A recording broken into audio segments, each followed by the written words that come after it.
Olá, graça e paz em nome de Jesus. Hoje é o 238º dia de leitura da Bíblia na ordem cronológica dos acontecimentos. Enquanto Jesus caminhava, viu um homem cego de nascença e os seus discípulos perguntaram: Mestre, quem pecou para que este homem nascesse cego? Ele ou os pais dele?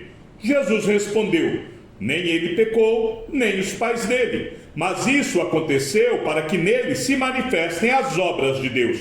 É necessário que façamos as obras daquele que me enviou enquanto é dia. A noite vem, quando ninguém pode trabalhar. Enquanto estou no mundo, sou a luz do mundo. Depois de dizer isso, Jesus cuspiu na terra, fez lama com a saliva e com a lama untou os olhos do cego. Então disse ao cego: Vá lavar-se no tanque de Siloé. Siloé quer dizer enviado. O cego foi, lavou-se e voltou vendo. Então os vizinhos e os que antes o conheciam de vista, como mendigo, perguntavam: Não é este o que ficava sentado pedindo esmolas? Uns diziam: É ele. Outros: Não, mas se parece com ele. O homem dizia: Sou eu. Então lhe perguntaram: Como foram abertos os seus olhos? Ele respondeu: O homem chamado Jesus fez lama, passou nos meus olhos e disse: Vá ao tanque de Siloé e lave-se. Então fui, lavei-me e estou vendo. Eles perguntaram: Onde está ele? Respondeu: Não sei. Levaram aos fariseus aquele que antes era cego. E era sábado, o dia em que Jesus fez a lama e lhe abriu os olhos. Então os fariseus lhe perguntaram outra vez como podia ver. Ele respondeu: Ele pôs lama sobre os meus olhos, lavei-me e estou vendo. Por isso, alguns dos fariseus diziam: Este homem não é de Deus, porque não guarda o sábado. Mas outros diziam: Como pode um homem pecador fazer sinais como estes? E houve divisão entre eles. De novo, perguntaram ao cego: O que você diz a respeito dele, uma vez que lhe abriu os olhos? Ele respondeu: É um profeta. Os judeus não acreditaram que ele tinha sido cego e que agora podia ver, enquanto não chamaram os pais dele. E lhes perguntaram: É este o filho de vocês, que vocês dizem que nasceu cego? Como é que agora ele está vendo?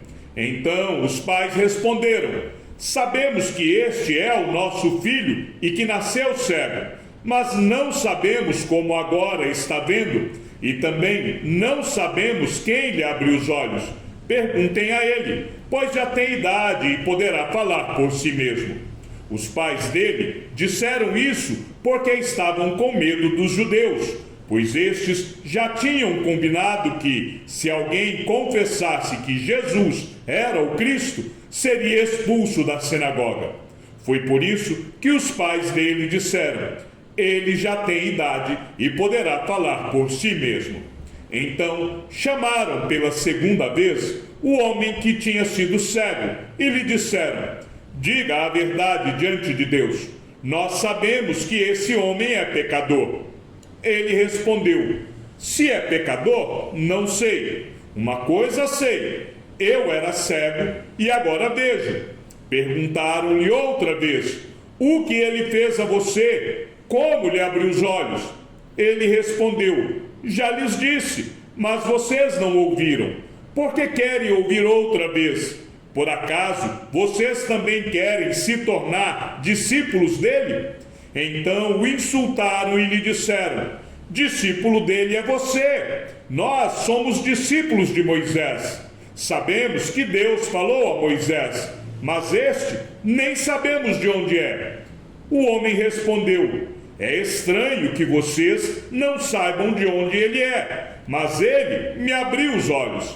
Sabemos que Deus não atende a pecadores. Pelo contrário, se alguém teme a Deus e pratica a sua vontade, a este atende. Desde que o mundo existe, jamais se ouviu que alguém tenha aberto os olhos a um cego de nascença. Se este homem não fosse de Deus, não poderia ter feito nada. Mas eles disseram: Você nasceu cheio de pecado e quer nos ensinar? E o expulsaram. Jesus ouviu que eles tinham expulsado o homem. Ao encontrá-lo, perguntou: Você crê no Filho do Homem? Ele respondeu: Quem é, Senhor, para que eu creia nele? E Jesus lhe disse: Você já o tem visto, e é aquele que está falando com você. Então ele afirmou: Eu creio, Senhor, e o adorou. Jesus continuou: Eu vim a este mundo para juízo, a fim de que os que não veem vejam, e os que veem se tornem cegos. Alguns dos fariseus que estavam perto dele perguntaram-lhe: Por acaso também nós somos cegos? Jesus respondeu: Se vocês fossem cegos, não teriam pecado algum. Mas, porque agora dizem, nós vemos, o pecado de vocês permanece. Porque o reino dos céus é semelhante a um homem, dono de terras, que saiu de madrugada para contratar trabalhadores para a sua vinha. E tendo combinado com os trabalhadores o pagamento de 1 denário por dia, mandou-os para a vinha. Saindo por volta de 9 horas da manhã, viu na praça outros que estavam desocupados e lhes disse: Vão vocês também trabalhar na vinha, e eu lhes pagarei o que for justo. Eles foram. Tendo saído de novo perto do meio-dia e às 3 horas da tarde, fez a mesma coisa. E saindo por volta de 5 horas da tarde, encontrou outros que estavam desocupados e lhes perguntou: Por que vocês ficaram desocupados o dia todo? Eles responderam: Porque ninguém nos contratou. Então ele lhes disse: Vão vocês também trabalhar na vinha. Ao cair da tarde, o dono da vinha disse ao seu administrador: Chame os trabalhadores e pague-lhes o salário, começando pelos últimos, indo até os primeiros. Chegando os que foram contratados às 5 da tarde, cada um deles recebeu 1 denário. Ao chegarem os primeiros, pensaram que receberiam mais, porém também estes receberam 1 denário cada um. Mas, tendo-o recebido, começaram a murmurar contra o dono das terras, dizendo: Estes últimos trabalharam apenas 1 hora, mas você os igualou a nós, que suportamos a fadiga e o calor do dia. Então o dono disse a um deles: Amigo, não estou sendo injusto com você. Você não combinou comigo trabalhar por 1 denário? Pegue o que é seu e saia daqui, pois quero dar a este último tanto quanto dei a você. Será que não me é lícito fazer o que quero com o que é meu? Ou você ficou com inveja porque eu sou bom? Assim, os últimos serão primeiros, e os primeiros serão últimos. Em verdade lhes digo: quem não entra no curral das ovelhas pela porta, mas sobe por outro lugar, esse é ladrão e salteador. Aquele, porém, que entra pela porta, esse é o pastor das ovelhas. Para este, o porteiro abre, as ovelhas ouvem a sua voz, ele chama as suas próprias ovelhas pelo nome e as conduz para fora. Depois de levar para fora todas as que lhe pertencem, vai na frente delas, e elas o seguem, porque reconhecem a voz dele. Mas de modo nenhum seguirão o estranho. Pelo contrário, fugirão dele, porque não conhecem a voz dos estranhos. Jesus fez esta comparação, mas eles não compreenderam o sentido daquilo que ele falava.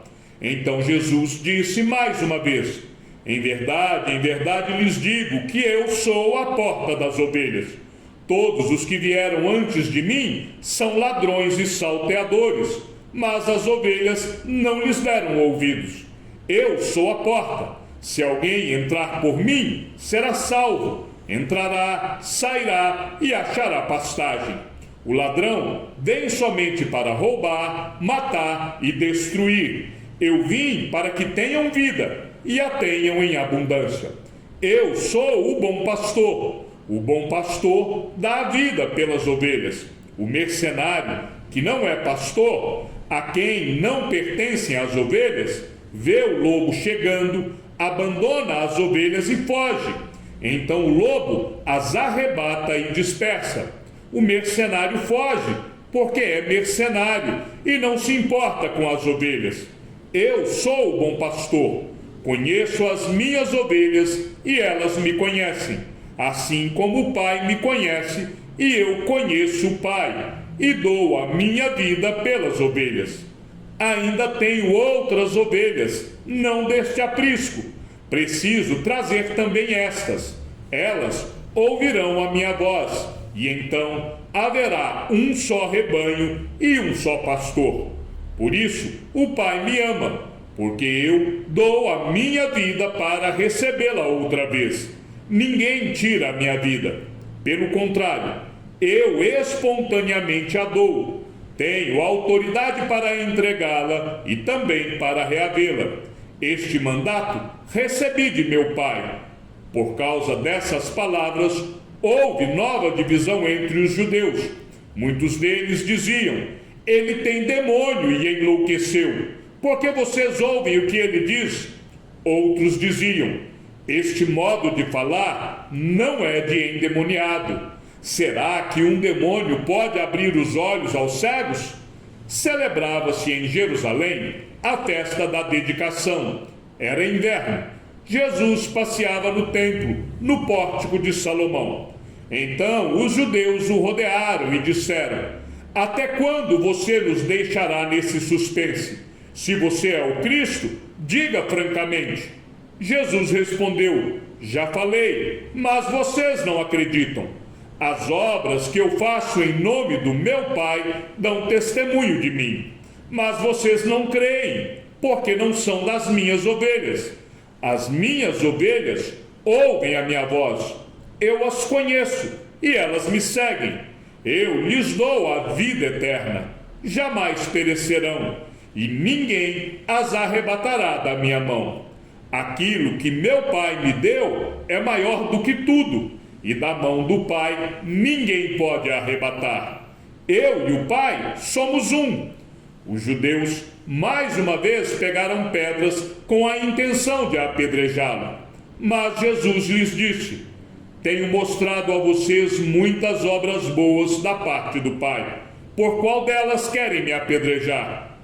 Os judeus responderam: não é por obra boa que queremos apedrejá-lo, e sim por causa da blasfêmia. Pois, sendo você apenas um homem, está se fazendo de Deus. Jesus disse: não está escrito na lei de vocês? Eu disse: vocês são deuses? Se ele chamou deuses aqueles a quem foi dirigida a palavra de Deus, e a Escritura não pode falhar, então como vocês dizem que aquele que o Pai santificou e enviou ao mundo está blasfemando? Só porque declarei que sou filho de Deus? Se não faço as obras do meu Pai, não acreditem em mim. Mas se faço e vocês não creem em mim, creiam pelo menos nas obras, para que vocês possam saber e compreender que o Pai está em mim e que eu estou no Pai. Então tentaram outra vez prendê-lo, mas ele se livrou das mãos deles. Novamente Jesus se retirou para além do Jordão, para o lugar onde João batizava no início, e ali permaneceu. E muitos iam até ele e diziam: João não fez nenhum sinal, mas tudo o que ele disse a respeito deste homem era verdade. E naquele lugar muitos creram nele. Um homem chamado Lázaro estava doente. Ele era de Betânia, da aldeia de Maria e de sua irmã Marta. Esta Maria, cujo irmão Lázaro estava doente, era a mesma que ungiu o Senhor com perfume e lhe enxugou os pés com os seus cabelos.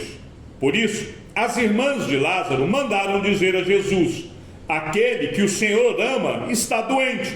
Ao receber a notícia, Jesus disse: essa doença não é para a morte, mas para a glória de Deus, a fim de que o Filho de Deus seja glorificado por meio dela. Ora, Jesus amava Marta e a irmã dele, e também Lázaro.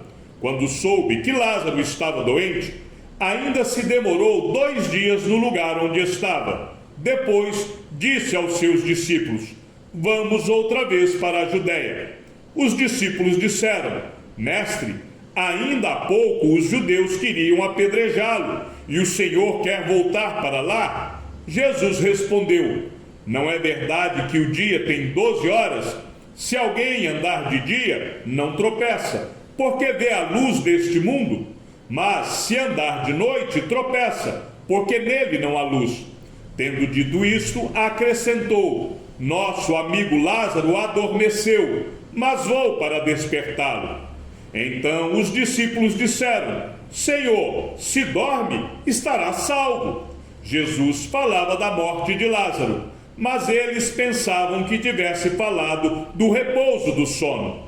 Então Jesus lhes disse claramente: Lázaro morreu.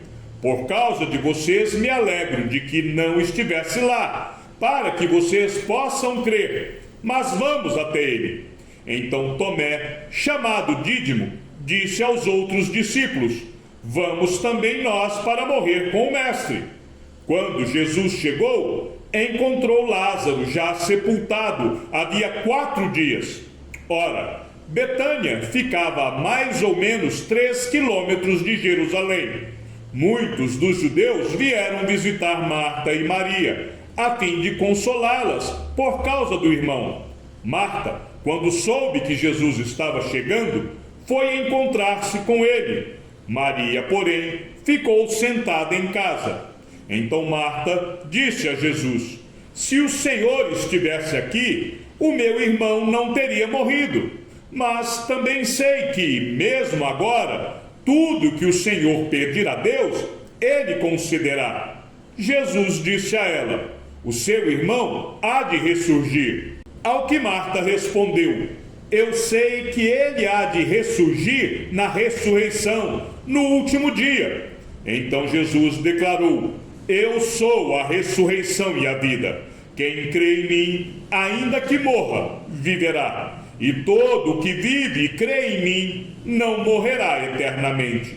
Você crê nisto? Marta respondeu: sim, Senhor, eu creio que o Senhor é o Cristo, o Filho de Deus que devia vir ao mundo. Depois de dizer isto, Marta foi chamar Maria, a sua irmã, e lhe disse em particular: o mestre chegou e está chamando você. Quando Maria ouviu isso, levantou-se depressa e foi até ele, pois Jesus ainda não tinha entrado na aldeia, mas permanecia onde Marta o havia encontrado. Os judeus que estavam com Maria em casa e a consolavam, vendo-a levantar-se depressa e sair, seguiram-na, pensando que ela ia ao túmulo para chorar. Quando Maria chegou ao lugar onde Jesus estava, ao vê-lo, lançou-se aos seus pés, dizendo: se o Senhor estivesse aqui, o meu irmão não teria morrido. Quando Jesus viu que ela chorava e que os judeus que a acompanhavam também choravam, agitou-se no espírito e se comoveu e perguntou: onde vocês o puseram? Eles responderam: Senhor, venha ver. Jesus chorou. Então os judeus disseram: vejam o quanto ele o amava. Mas alguns disseram: será que ele, que abriu os olhos ao cego, não podia fazer com que Lázaro não morresse? Jesus, agitando-se novamente em si mesmo, foi até o túmulo, que era uma gruta em cuja entrada tinham colocado uma pedra. Então Jesus ordenou: tirem a pedra. Marta, irmã do falecido, disse a Jesus: Senhor, já cheira mal, porque está morto há 4 dias. Jesus respondeu: eu não disse a você que, se cresce, veria a glória de Deus? Então tiraram a pedra. E Jesus, levantando os olhos para o céu, disse: Pai, graças te dou porque me ouviste. Eu sei que sempre me ouves, mas falei isso por causa da multidão presente, para que creiam que tu me enviaste. E depois de dizer isso, clamou em alta voz: Lázaro, venha para fora. Aquele que tinha morrido saiu, tendo os pés e as mãos amarrados com ataduras e o rosto envolto num lenço. Então Jesus lhes ordenou: desamarrem-no e deixem que ele vá. Muitos dos judeus que tinham vindo visitar Maria, vendo o que Jesus havia feito, creram nele. Outros, porém, foram até os fariseus e lhes contaram o que Jesus havia feito.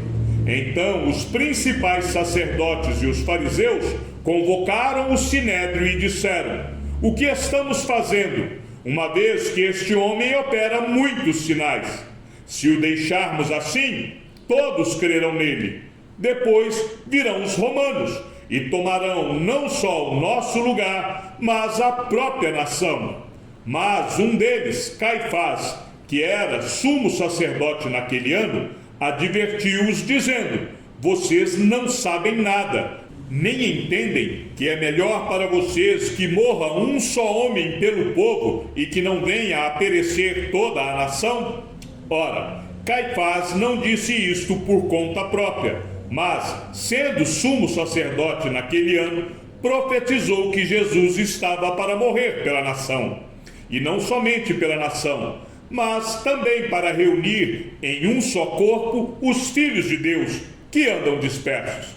Desde aquele dia, resolveram matar Jesus. Assim sendo, Jesus já não andava publicamente entre os judeus, mas retirou-se para uma região vizinha ao deserto, para uma cidade chamada Efraim, onde permaneceu com os discípulos. Chegamos ao fim da leitura de nosso 238º dia. Que o Senhor seja com o teu espírito e que a graça seja com todos os que amam sinceramente a nosso Senhor Jesus Cristo. E ao Deus único e sábio seja dada toda a glória, e que a sua vida seja sempre para mais em Cristo Jesus. Um forte abraço e até amanhã, se assim o Senhor nos permitir.